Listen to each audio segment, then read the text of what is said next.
નમસ્કાર મિત્રો,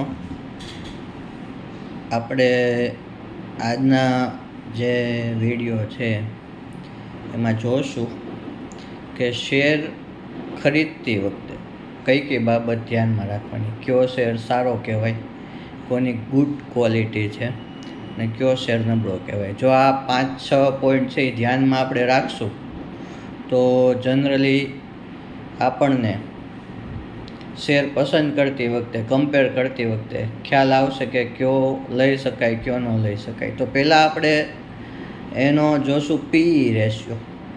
PE ratio એટલે પ્રાઇસ ટુ અર્નિંગ રેશિયો, એટલે કે જે એની કમાણી છે એની કેટલા ગણી પ્રાઇસ છે.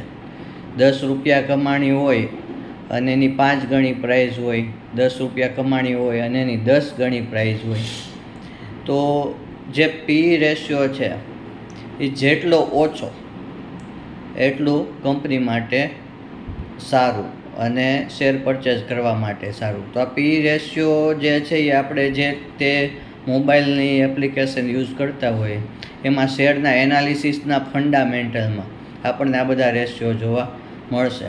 અને આ પી રેશિયો આપણે જે સરખી કંપની હોય, એક સરખી 5 કંપની હોય તો એમાંથી આપણે કોઈ શેર પસંદ કરવો હોય તો એ 5 આપણે પી રેશિયો જોવાના છે અને એમાંથી જે ઓછો પી રેશિયો હોય એ શેર પસંદ કરવાનો છે. પી રેશિયો સિવાય પણ બીજા 5 થી 6 રેશિયો છે જે આપણે ધ્યાનમાં લેવાના છે.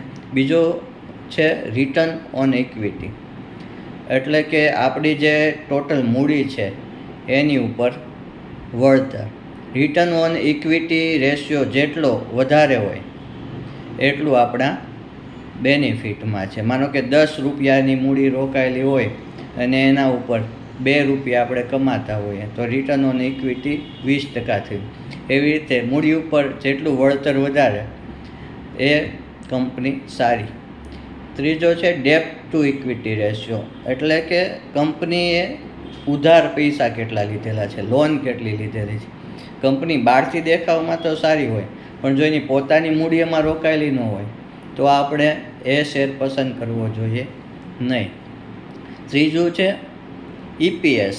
ઈપીએસ એટલે અર્નિંગ પર શેર, એટલે કે કંપનીનો નફો જે છે એને ભાગ્યા એના ટોટલ શેર.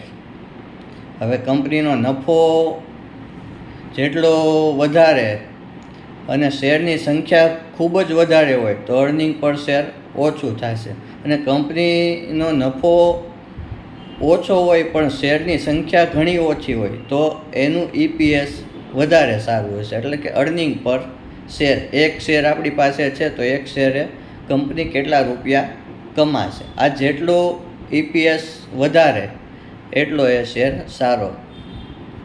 પછીનું છે ડિવિડન્ડ યીલ્ડ.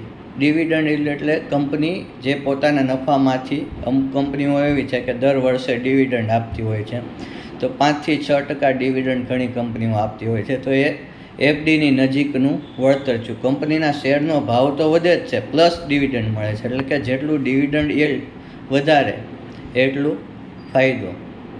અને પછી છે પ્રાઇસ ટુ બુક વેલ્યુ, એટલે કે શેરની જે માર્કેટ વેલ્યુ છે બુક વેલ્યુ કરતાં કેટલી વધારે છે એ ખાસ ધ્યાનમાં લેવું જરૂરી છે.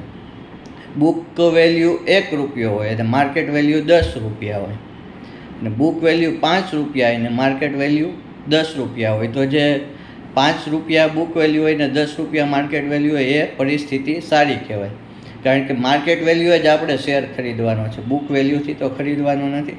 એટલે આ જે પોઈન્ટ છે એ આપણે ખાસ ધ્યાનમાં રાખી અને શેરની પસંદગી કરશું તો આપણને નબળો શેર આવી જતાં આપણે બચશું અને સારા શેરની પસંદગી કરી શકશું. Thank you.